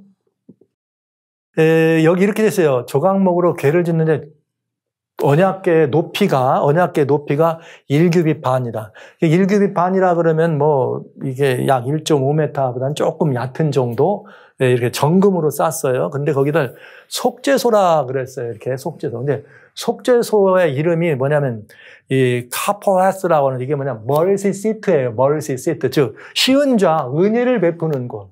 그 주님이 그랬다고 제가 말씀드렸습니다. 아까 내가 거기서 너희를 만난다. 그럼 거기가 뭐냐? 멀시 시트예요. 은혜를 베푸는 이 자리다. 그러니까 여러분 그게 하나님의 모습이에요. 우리에게 은혜를 베풀고 싶은. 그래서 아까 이게 출애굽 34장에 10절로 11절에 우리 지명할 때 은혜롭고 이렇게 노하기를 너희야 이렇게 은혜롭다고 하는 말씀을 이렇게 쓰신 것이죠. 그런데 이 속죄소를 바라보면서 굉장히 중요해요. 이 또 하나 보면 높이가 1규빗 반이라 그랬어요. 그런데 여러분 번제단에 있죠. 번제단. 예수님께 드리는 번제단은 어떻게 지어졌느냐? 마당에 있는 번제단. 고가 광이 5규빗이고 단을 만드는데 고는 3규빗으로 했다 그랬어요. 번제단의 높이는 3규빗이야. 그런데 실제 제물이 올려지는 번제단에 중요한 건 저 단이 아니라 제물이죠. 제물이 올려지는 그물을 만드는데 그물은 단 4변 가정자리 아래 단 절반에 그러니까 3규빗의 절반이면 1규빗 반이죠. 그러니까 예수님이 십자가에 매달리시는 달리시는 것을 의미했던 그물 번제단의 그물의 높이와 속죄소 시은자 은혜를 베푸는 언약궤의 높이가 1규빗 반이라 똑같아요. 이야, 그러니까 이 말씀, 시은자, 은혜를 베푸시는 하나님의 그 놀라운 영광의 사랑의 성품이 이 땅에 내려오셔서 예수님이 십자가를 지실 때 완전히 그 높이가 어떻게 같다? 예수님의 십자가는 하나님의 사랑의 뭐예요? 똑같은 이 높이, 정수로 그 사랑을 그대로 보여주신 것임을 우리들에게 알 수 있다는 것이죠. 예수님이 또 다른 곳에서는 나를 먹어라 말씀으로 오셔서 나를 먹지 않으면 죽는다 그랬잖아요. 그래서 진설병 떡상도 고가 1규빗 반 같습니다. 예수님을 의미하는 그 사랑의 높이는 예수 그리스도가 이 땅에 오셔서 보여줬던 사랑의 그 모든 완성은 하나님의 속죄소의 높이와 거기 은혜를 베푸는 시은자의 높이와 같다는 것은 이것은 바로 하나님의 그 사랑의 모든 것들을 예수님이 이 땅에 오셔서 진실로 모든 것을 그대로 보여주셨다는 사실을 우리에게 알려주시는 것입니다. 그러니까 죄인이 어떻게 되는 거예요? 죽어야 돼. 이것은 하나님의 공의예요. 의와 공의 때문에 죄인은 죽어야 돼. 그런데 죽을 죄인을 살리는 것은 하나님의 뭐예요? 사랑. 그러니까 하나님은 공의 하나님이지만 사랑에 앞서 행하니까 죄인이 벌받아야 돼. 그러나 벌받을 죄인보다 하나님 뭐를 원해요? 구원하기를 원하신다 이 말이에요. 그래서 먼저 석소 가면 뭐가 있어요? 번제단. 거기에서 우리의 죄를 어떻게 하시고 싶어서 죄값을 아들이 갚아주심으로 말미암아 하나님과 우리 사이가 그 관계가 이루어지죠. 범죄 이전에 그런데 중요한 것은 예수님의 번제단 하나님의 공의보다 앞서 오셔서 사랑을 보여주셔서 죽을 죄인을 살리는 하나님의 사랑이 번제단에서 드러났는데 이 번제단의 사랑은 어디서부터 나온 거냐? 언약궤부터 나온 거예요. 그러니까 범죄 이전에 이미 하나님은 우리를 용서하셨어요. 그러니까 우리를 만드신 거죠. 전능하신 분이 우리 범죄할 걸 아셨잖아요. 알면서도 만드신 것은 뭘? 용서의 길을 만드셨기 때문에 만드신 거잖아요. 그래서 이 죄삭은 사망이요 하나님의 은혜는 예수님 안에 있는 영생이라는 말씀을 우리는 여기서 알 수가 있는 것입니다. 죽는 것, 심판에 떨어지는 것, 멸망에 들어가는 것, 그건 우리가 하나님의 법을 어긴 우리들이 당연 의당받을 것입니다. 그러나 하나님은 사랑이십니다. 그렇기 때문에 의와 공의보다는 앞서 행하는 하나님의 사랑이 먼저 오셔서 우리를 죽고 심판하시기 전에 먼저 뭐 한 거예요? 우리를 용서하시고 구원하시는 이 하나님의 절묘한 오묘와 이 구원의 그 놀라운 신비, 이 구속의 경륜의 아름다운 이치를 우리는 이 성소에서 언약궤와 번제단을 통해서 우리 이렇게 남김없이 볼 수가 있는 것이죠. 그 다음에 우리 한번 보세요. 두 그룹 사이 속죄소라 그랬어요. 거기에 하나님이 무슨 사랑이 있는가? 속죄소를 정금으로 만들어라. 거기는 카포레트라 해서 멀시시트다 시은자라 그랬어요. 그러면 이 시은자가 있는 이유는 뭐냐? 성경 이렇게 돼 있어. 거기서 내가 너와 만나고 속죄소의 곧 증거궤 위에 있는 두 그룹 사이에서 내가 이스라엘 자손을 위하여 내게 명할 모든 일을 내게 이르리라 이렇게 돼 있어요. 네. 그러니까 속죄소, 여기 두 그룹 사이는 속죄소라고 하는 것은 어디냐? 하나님이 우리를 만나시기 위해서 하신 것이에요. 인자와 진실이 압생하는 곳이에요. 사랑의 터예요. 하나님이 우리를 뭐 하시기를 원하는 것? 만나기를 원하는 것. 그래서 실제 모세가 민수기 7장에 보면 이렇게 해요. 모세가 회막에 들어갑니다. 들어가서 여호와께서 말씀하려 할 때에 증거궤의 속죄소 위에 두 그룹 사이에서 자기에게 말씀하신 목소리를 들었으니 여호와께서 그에게 말씀하심을 였더라. 이렇게 분명합니까? 원래 이 자리를 우리가 죄 짓지 않았더라면 우리가 그 자리에 들어갈 곳이었습니다.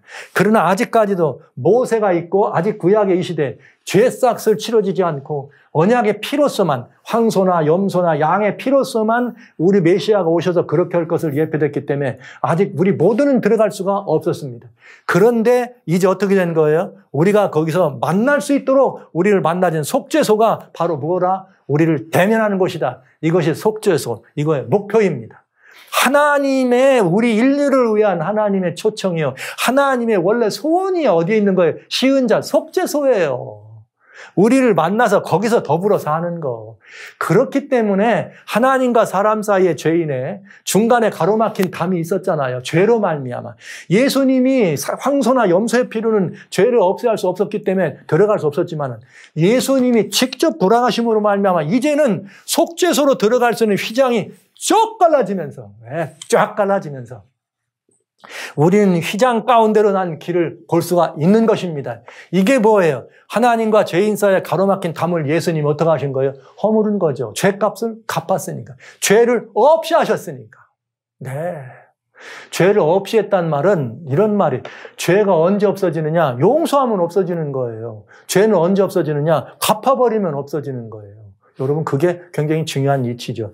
그럼 오늘날 사람들이 그래요. 예수님이 우리 죄를 용서하시고 다 갚아도 죄가 없다 그러면 지금 죄가 쎄뱉는데 이렇게 많은데 죄가 없다니 무슨 말이냐. 네. 여러분은 우리는 그 죄 중에 아직도 머물러 있는 사람들이 있지만 하나님은 그 죄값도 이미 받으신 것이에요. 오늘만이 아니라 내일만이 아니라 다음 언제나 여러분과 저만이 아니라 모든 인류의 죄는 이미 십자가에서 그 값을 갚았습니다. 하나님 앞에는 죄는 이제는 없어요. 왜? 아들 예수님, 하나님이죠. 돌아가셨어요. 죄값을 갚았어요. 근데 이 사실을 믿기가 참 어려워. 사람들이 안 믿으려고 그래. 특별히 율법주의자들은 이 말을 안 받기 어려워요. 애써야 되는 사람들. 무슨 소리, 죄를. 여러분의 죄는 십자가에서 용서받은 죄로 때문에 지금 우리가 예수 믿은 거 아닙니까? 마찬가지예요. 지금이 아니라 미래의 다음 어느 시간에서 십자가를 봐도 이미 거기서 내 죄 아니라 다른 사람들의 죄까지 용서하셨다고요. 갚아주셨다고요. 그러니까 하나님께는 죄는 없는 것과 마찬가지라는 사실을 기억해 주시기 바랍니다. 할렐루야. 이제 우리는 하나님 앞에 나가게 돼 있어요. 이래서 주님이 우리를 위해서 초청하신 거예요. 멜기세덱의 반차를 따라서 우리를 위하여 들어가셨느니라. 이 말은 우리로 하여금 어떡하라? 떳떳하게 지성소를 어떡하라? 들어오라. 이 말인 것입니다. 이제는 십자가 이후에는 떳떳하게 들어오라. 이 말이에요. 어디로 나오라? 보좌 앞으로 나오라. 그래서 히브리서 4장에 뭐라고 되어 있어요? 은혜의 보좌 앞으로 담대히 나아가라. 은혜의 보좌가 뭡니까? 속죄소고 시은자고 우리의 상징으로 보여준 바로 그 자리 아닙니까? 그러니까 이제 십자가 이후는 우리는 열린 지성소를 통해서 주님이 돌아가실 때 갈라버린 지성소를 통해서 그 안에 그냥 떳떳하게 들어갈 수 있는 자격을 얻은 것입니다. 아유, 이게 얼마나 놀라운 일인가. 이런 일이 있죠. 이건 무슨 일인가 하면은 소영지주의자들은 예수님을 신성을 부인해. 예수님의 신성을 부인하면 뭐가 되느냐? 예수님이 우리의 구주가 될 수 없어요. 왜냐? 한 사람이 범죄했습니다. 그러면 죄값을 치려면 죄 없는 한 사람이 죽어야 되잖아요. 그럼 인류의 죄를 다 사하려면 인류의 숫자만큼 죄 없는 사람이 죽어야 되잖아요. 그런데 이것을 대신할 수 있는 방법은 뭐가 있어요? 창조주가 죽으면 모든 인류는 다 죽은 거나 마찬가지 아닙니까? 그래서 아들 예수님이, 창조주이신 예수님이 돌아가신 거예요. 그래서 죄값을 갚은 거예요. 그렇죠? 그런데 여러분, 그렇게 했기 때문에 주님은 우리의 구속주가 되신 것이고 우리는 그 예수님의 이름을 통해서 죄를 받을 수 있는 용서받고 또 하나님께 나가서 자격을 얻은 거죠. 마찬가지. 자, 여기 은혜의 보좌 앞으로 나갈 수 있는 자격을 왜 얻었느냐, 우리가. 똑같은 얘기예요. 히브리서 1장 3절에 예수님에 대해서 하나님의 영광의 광채의 본체 형상인데 능력의 말씀으로 만물을 붙들었으면서 뭐라고 하셨는가? 죄를 정결하게 하는 일을 하시고 높은 위엄의 우편에 앉으셨느니라. 할렐루야. 예수님이 지금 뭘 하셨느냐? 죄를 정결하게 하는 일을 하셨기 때문에 위엄의 우편에 앉았다, 이렇게 돼 있어요. 그럼 우리는 그 위엄의 우편이 무언가만 보면 되는 것이죠. 이 말을 히브리서 5장 8절로 10절에 설명해 줘요. 그게 뭐냐? 그가 아들이라도 받으신 고난으로 순종, 즉 십자가죠. 이걸 통해서 죄값을 갚아서, 즉 죄를 정결하게 하는 일을 한 거예요. 그렇기 때문에 자기를 순종하는 모든 자에게 구원의 근원이 되셨다. 뭐 때문에? 십자가에서 돌아가시고 죄값을 갚았기 때문에 예수님이 우리의 근원의 구원의 근원이 되셨어요. 예수님을 영접한 사람들의. 그랬더니 하나님께서 멜기세덱의 반차를 줬던 대제사장이라 칭함을 받았느니라. 자, 죄를 정결하게 하는 일을 예수님이 하셨기 때문에 주님이 뭐가 되신 거예요? 대제사장이 된 거예요. 요거 이전까지 예수님은 히브리서 5장에 보면은 5절로 6절에 주님이 말씀하시기를 너는 멜기세덱의 반차를 준 제사장이라, 이렇게 되어 있습니다. 멜기세덱의 반차를 받은 제사장이다. 그러나 죄를 정결하게 하는 일, 즉 십자가에서 우리가 대속의 죽음을 돌아가신 이후에는 대제사장이라고 하나님이 칭하셨다, 이 말이에요. 자, 그러면 이 멜기세덱의 반차를 줬던 대제사장이 누구냐? 여러분 아시는 것처럼 멜기세덱은 살렘 왕이네요. 그러면서 왕이면서 지극히 높은 사람, 하나님의 제사장이야. 즉 왕이면서 대제사장, 둘이 함께 됐죠. 그래서 여러분 아시는 것처럼 첫째 멜기세덱은, 첫째는 의의 왕이요 살렘 왕이니 평강의 왕이다. 여러분 의의 왕, 평강의 왕이 누굽니까? 이사야 9장 6절. 평강의 왕이 누구예요? 예수님 아니에요. 이 멜기세덱은 누구의 상징이에요? 예수님의 상징이었어요. 그 예수님은 평강의 왕이에요. 그러니까 왕이니까 보좌에 앉아야 되잖아요. 그런데 거기만 앉느냐? 그렇지도 않아. 또 멜기세덱은 하나님의 또 누구예요? 제사장이야. 그러니까 예수님은 멜기세덱의 반차를 줬다 말은 왕이기도 하고 뭐기도 하고 대제사장이기도 했다, 이 말이에요. 그래서 그분은 어디예요? 이렇게 이제 하는 말의 중요한 것은 이러한 대제사장이 왕이니까 분명히 보좌에 앉은 것은 말할 것도 없고 우리겠는데 그가 하늘에서 위엄의 보좌 우편에 앉으셨느니라. 네. 대제사장이 어디에 있느냐? 위엄의 보좌 우편에 앉아 있어요. 대제사장으로 앉아 있기도 하고 멜기세덱의 반차를 뜯었으니까 무슨 왕으로? 평강의 왕으로도 앉았다, 이 말이에요. 네. 그래서 보좌에 앉으신 주님이고 바로 그 주님께로 우리가 어떻게 하는 것이죠? 나가는 것이죠. 그래서 스데반이 이렇게 말하잖아요. 하늘이 열리고 인자가 하나님의 우편에 서신 것을 보느니라. 여기 서 있는 게 뭐예요? 원래 보좌에 앉아 계신 분인데 왜 서 있어요? 지금 예수님이 우리의 구속주가 돼가지고 스데반이 보니까 하나님의 아들이 지금 돌 맞아 죽어요. 그 예수님이 앉아가지고 보좌에 앉아서 바다에 아니고 너 스데반을 저래? 하나님의 자녀의 고난받는 고난의 현장을 목격하시고 눈에 불같은 눈을 뜨시고 뻘떡 일어나신 예수님을 보잖아요. 뻘떡 일어나신 예수님. 그래서 그 예수님은 그런 예수님이십니다. 우리를 위하여 돌아가셨기 때문에 우리가 받는 어떤 고난에 그냥 앉아 계신 분이 아니에요. 뻘떡 일어나가지고 보좌에 서신 것을 우리는 우편에 서셨다는 것은 바로 그 말인 것이에요. 그래서 우리는 어떠냐? 바로 그 주님이 앉아 계신 은혜의 보좌, 주님이 앉아 계신 우편 보좌 앞으로 어떻게 하라? 들어가야 되기 때문에 담대히 우리가 따라서 들어가라. 우리의 믿음의 휘장 안으로 영혼의 뭐를 닷같이 앵커를 걸고 들어가라, 이 말이에요. 그 안으로. 왜? 예수께서 우리를 위하여 들어가셨으니까 우리도 뭐하라? 들어가라. 이렇게 말씀하신 것입니다. 너무나 놀라운 이야기입니다. 거기는 원래 지성소는 뭐 하는 것이었어요? 거기서 내가 너를 만나고 하나님을 만나는 곳이었으니까. 원래 우리는 하나님을 만나는 곳이었으니까. 우리는 들어가야 합니다. 여길 들어가야 합니다. 십자가 이후에 그리스도인들은 휘장한 지성소 곧 은혜의 보좌 앞에서 하나님을 대면하는 특권을 가진 사람들입니다. 그러니 제가 이렇게 흥분하지 않겠어요. 제가 예수님을 믿는다고 하는 것은 바로 이 특권을 누리는 거예요. 그러니까 우리는 이걸 들어가야 되는 거예요. 어디로? 지성소한 휘성소, 휘장 안으로 들어가야 돼요. 보좌 앞으로 들어가야 됩니다. 여러분, 들어가야 됩니다. 오늘 이 시대에 우리들만이 아니고 예수님 십자가 이후에 제자들도 누구도 다 이 길을 따라 들어간 것이에요. 들어간 것이에요. 그러니까 이건 굉장히 중요한 것입니다. 그런데 사단은 이 사실을 막죠. 사단은 우리가 하나님의 보좌 앞으로 나가는 걸 막지 않겠어. 왜? 그래야 자기도 영광을 받으려고 하니까. 그래서 굉장히 참 어려운데 보시죠. 사단이 그렇게 이 사람을 미혹해가지고 모든 사람이 죄를 범하였으면 하나님의 영광에 이르지 못하되, 즉 지성소 안에 세키나 영광에 이르지 못해. 우리는 들어갈 수가 없어요. 길이 막혔다고요. 로마 3장 23절에. 하나님께 나가는 길이 막혔어요. 그 영광에 들어가는 길을 못 들어가게 됐다면 죄로 말미암아서. 그런데 이 쫓겨나면은 우리는 그 영광을 볼 수가 없죠. 그래서 창세기 3장 24절에 하나님이 그 사람을 쫓아내시고 에덴 동산 동편에 그룹과 두루 도는 화양검을 두어 생명맘의 길을 지키겠다. 갈 수 있다 없다? 못 가겠다 이 말이에요.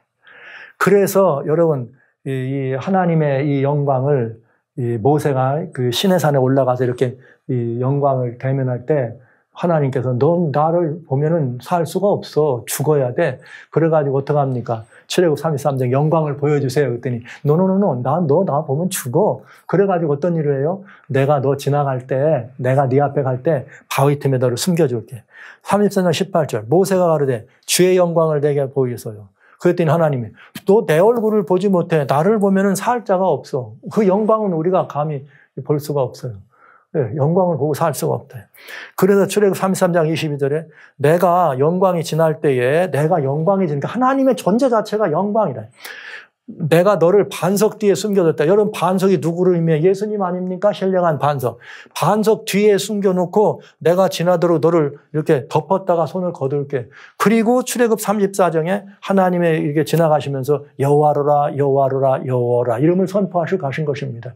이렇게 반석에 숨겨서 하나님의 영광을 목격한 모세. 그 모세를 내려왔더니 그 모세 얼굴을 볼 수 있어요? 못 봐. 수건을 덮고 다녔잖아요. 그러니까 영광을 대면도 못하지만은 그 영광의 빛만 받아도 그 빛을 본 사람이 내려가도 세상 사람들이 두려워서 수건 쓰라고 할 정도인 것입니다. 뭐 때문에 그래요? 죄 때문에. 죄 때문에. 우리가 이 영광을 잃어버렸어요. 그런데 우리 하나님께서 바로 그 영광이 머무는 자리가 지성소입니다. 이에 성소의 휘장을 위로부터 아래까지 찢어져 둘이 되고 땅이 진동하며 바위가 터지고 예수님께서 마태복음 27장 51절 돌아가실 때 지성소를 휘장을 가르면서 우리를 어디로 하나님의 영광의 자리로 데려가신 것입니다. 열어놓으신 것입니다. 그래서 사도 바울이 뭐라고 했는가? 미리 정하신 그들을 부르시고 부르신 그들을 또한 의롭다 하시고 의롭다 한 그들을 또한 영화롭게 하셨느니라. 우리가 영화롭게 하는 것은 언제예요? 하나님의 영광을 대면할 때 영화롭게 되는 것이에요. 언제 영화롭게 합니까? 예수님을 믿는 사람들은 이 신학자들이 잘못해갖고 신학을 해갖고 신학이 아니라 신악이 됐어. 그래갖고 칭의 성화 영화, 칭의 성화 영화. 칭의는 믿을 때, 성화는 그냥 사는 평생 동안 이 막 신의 성품에 참여해서 그다음에 예수님 오실 때 영화롭게 된다.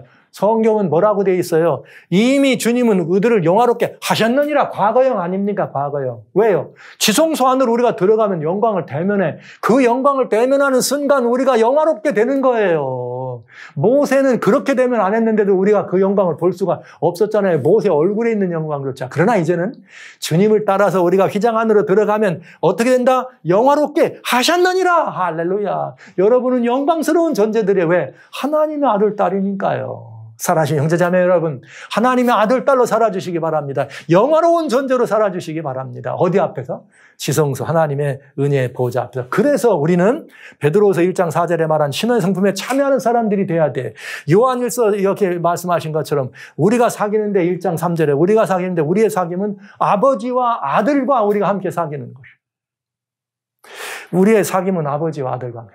이 사실을 우리는 기억해야 합니다. 근데 이것을 이렇게 하는 것을 하지 못하도록 하려고 하는 것이 뭐예요? 사단이죠.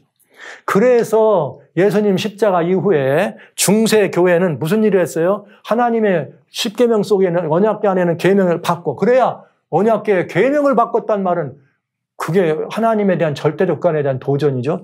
그리고 군대의 주제, 이 매일 드리는 제사, 즉 우리가 하나님께 담대히 나가는 게 매일 드리는 제사의 십자가 이후에는 우리가 직접 하나님께 나가는 그거를 못 드리게 됐다고. 군대의 주제가 예수님이었습니다. 대제사장이 돼서 앉아 계신 그분인데 거기를 우리가 못 나가게 막았다고요. 누가? 중세교회가. 예, 다니엘 8장 얘기입니다. 근데 말세교회는 어떠냐? 마지막 때에 다시 한번 타락한 기독교가 그거 못 나가도록 짐승의 우상을 만들고 우상에게 경배하도록 하고 짐승의 표를 강요하면서 뭐 하는 거예요? 하나님께 나가는 길을 막았다고요. 막는다고요, 앞으로. 여기 있는가? 하나 또 있습니다. 그건 뭐냐? 여기 재림교회입니다. 재림교회는 조사심판이라는 가르침을 가지고 있습니다. 이건 성서적 가르침이 아니에요. 조사심판이라는 가르침을 가지고 신앙생활 품성을 변화하고 뭐 이렇게 행위를 온전하게 하라고는 신앙을 잘 사는 것과 같은 그런 내용으로 조사심판을 가르쳤지만 조사심판을 가르치는 순간 성도들은 지성소로 들어갈 수가 없습니다. 왜냐하면 이 조사심판은 뭐냐? 1844년 이전까지 예수님이 대제사장이 아니고 하늘에서 제사장 역할을 해가지고 매일 드리는 제사를 예수님이 드렸어. 그러니까 성도들은 드릴 수가 없는 거죠. 들어갈 수가 없죠. 지성소 안으로. 1844년 이후에는 예수님이 대제사장 돼가지고 지성소 안에 들어가서 조사심판해. 지금 조사심판하는데 성도들은 어디 있어요? 밖에서 이렇게 쭈그리고 있어야 될 거 아닙니까? 그냥 한 번도 지성소로 들어갈 수가 없습니다. 어마어마한 뭐예요? 하나님의 나가는 길을 막고 있는 와, 이 어둠의 미혹일 수밖에 없습니다. 그러니까 이 중세교회는 이미 지나갔고 말세교회는 짐승의 우상과 표로 하나님을 해방하는 일을 하지 말으려면 하나님의 망가진 계명을 회복해야 되고 예수님으로 말면 예수의 증거를 온전히 회복해야 돼. 그러나 재림교회는 조사심판을 빨리 내려놔야 돼. 빨리 내려놓고 예수의 증거를 가진 사람들은 어디로 간다? 지성소 안에 열린 문을 통해서 하나님의 보좌, 은혜의 보좌로 나간다는 사실을 성도들에게 가르쳐야 합니다. 그것이 하나님의 올바른 이 성소를, 이 공과를 이해하는 사람들의 바른 태도라 생각하면서 성서적 가르침이 아닌 것을 가지고 이렇게 이 성도들이 다루는 것은 그건 별로 은혜가 안 되죠. 그리고 구원이 확증되지 않은 삶이 되기 때문에 매우 위험한 신앙을 하고 있다는 사실을 여러분들에게 이렇게 지성소를 말씀드리니까 이렇게 말씀드리지 않을 수가 없네요. 그래서 조사심판은 예수님이 십자가에 돌아가신 다음에 지성소의 문을 열고 휘장 가운데로 나간 길이 있다고 성경에 휘장 안으로 들어갔다고 그렇게 이야기되어 있는데도 불구하고 예수님이 지성소 안에 들어간 게 아니라고 하는 게 조사심판이니까 처음부터 이 발상이 틀렸다는 사실 여러분 말씀을 드립니다. 예수님의 번제단, 십자가 대속을 믿음으로 영접한 그리스도인이 들어갈 곳은 영광의 자리, 은혜의 보좌, 쉬운 자입니다. 지성소입니다. 여러분, 저는 여러분과 같이 성소의 공과를 이렇게 공부했으니 휘장 안으로 들어오라, 보좌 앞으로 나오라는 주님의 이 놀라운 초청을 부디 외면하지 마시고 받으셔서 매일매일의 삶 속에서, 일상의 삶 속에서 하나님의 은혜의 보좌 앞에서 우리를 위하여 돌아가신 대제사장, 우리의 위하여 보좌에 앉으신 멜기세덱의 반차를 쫓아 위엄의 보좌에 앉으신 그 예수 그리스도께로 나아가서 우리의 모든 것들을 주님께 아뢰고, 여기 요한 1서에는 또 여러분 1장과 2장에 말씀 있잖아요. 무슨 거든지 주님께 고백하면 주님이 미쁘고 의로우사 우리를 깨끗게 하신다는, 주님이 보좌에 앉았기 때문에 그 일을 하실 수 있는 것입니다. 저는 여러분 모두가 다 휘장 안으로 들어가고 보좌 앞으로 들어가는 이 구속의 경륜의 공과가 이렇게 여기서 완성된다는 모습을 이해하시면서 예수님의 은혜 속에 날마다의 삶이 그리스도인으로서 행복하고 은혜로운 삶이 되시기를 간절히 소원합니다. 이렇게 해서 성소의 모든 그 제도와 그 안에 있는 것들을 통해서 주님의 행차하심을 통해서 울타리 밖에서 문을 통해서 번제단을 통해서 물두멍을 통해서 휘망 안에 들어와서 떡상과 촛대를 통해서 분향단을 통해서 이제는 주님의 가르신 휘장 안으로 지성소까지 들어와서 주님의 영광을 대면하는 놀라운 그리스도인, 주님이 이미 택하신 그들을 부르시고 부른 그들을 나오라 의롭다 하시고 의롭다한 그들을 영화롭게 하신 이 사실을 여러분 것으로 소유하시면서 날마다 신의 성품에 참여하는 영광을 누리시기를 간절히 소원합니다. 이제 저희는 성소로 간 사람들의 이야기를 보기로 했던 여러 가지 일 가운데 3번 성소제도와 구원의 길에 대해서 봤네요. 여기 나와서 이제 앞으로 해야 될 것, 진도 나갈 게 아직 많은데 저는 사실 여기에서 오늘 여러분과 나눈 이 지성소의 공과가 정말 오묘하고 아름답고 사랑스러워서 이 신묘한 공과가 여러분들의 일상 속에서 잊혀지거나 지워지지 않는 아름다운 공과로 남아있어서 여러분의 삶의 날마다 또 저와 같이 정말 불로 질질질 끌어가 달릴 수밖에 없는 그런 불같은 생애를 은혜를 누리면서 살아주셨으면 참 좋겠습니다. 그리 해주시기를 간절히 소원하는 마음으로 여러분 모두를 지성소 휘장 안으로 초청합니다. 은혜의 보좌 앞으로 여러분들을 초청합니다. 성도 여러분, 지성소로 들어오라고 하는, 지성소로 들어가야 된다고 하는 이 복음은 정말 위대한 복음 중의 복음. 정말 용서가 베풀어지는 자리, 하나님의 은혜가 우리들을 향하여 출발하는 자리.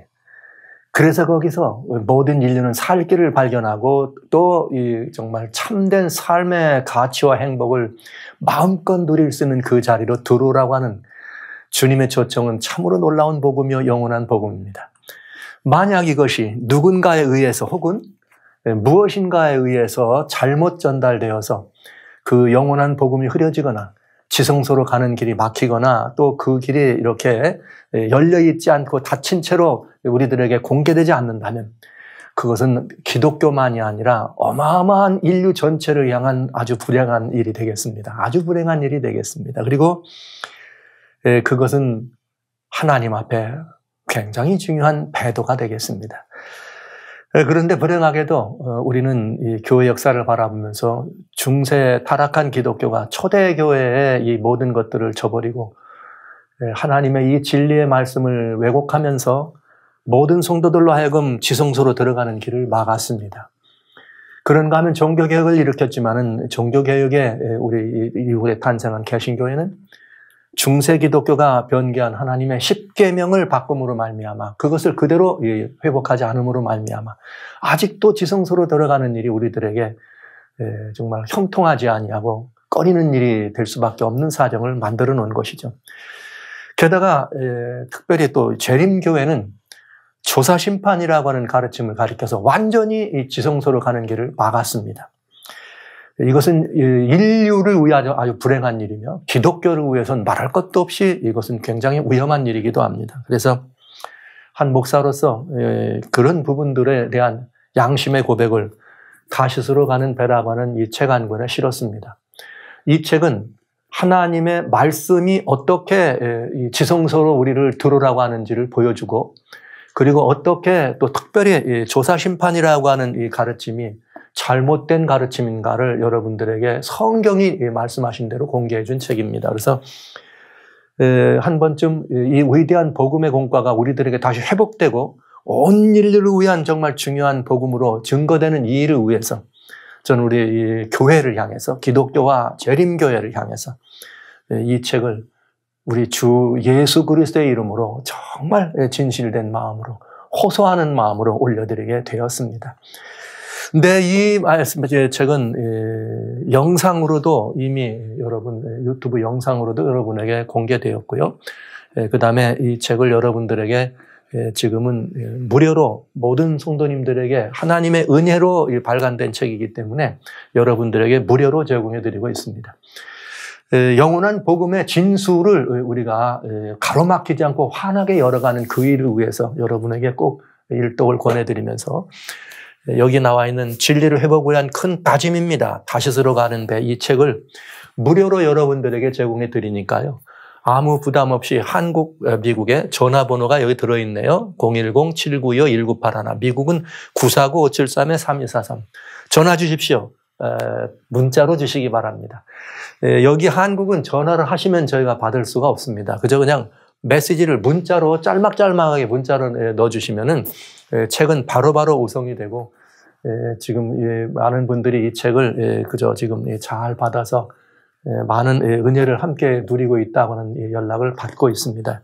여러분 모두에게 나누리는 이것이 지성소로 돌아 들어오라고 하는 지성소로 우리를 들어오라고 하는 그래서 우리 주님께서 휘장 가운데는 한 자신을 따라 들어올 수 있는 길을 열어주신 그 주님의 길을 따라서 이 놀라운 이 구원의 확증과 놀라운 이 삶의 이 행복과 그리스도인 신앙생활의 정수를 맛볼 수 있는 지성소로 가는 이 길을 꺼리낌 없이 들어갈 수 있도록 여러분 모두가 한번 이 다시스로 가는 배를 통해서 여러분들을 그 자리로 초청해 드리고 있습니다. 모두가 다 그 자리에 함께 참여해 주시기를 간절히 소원합니다.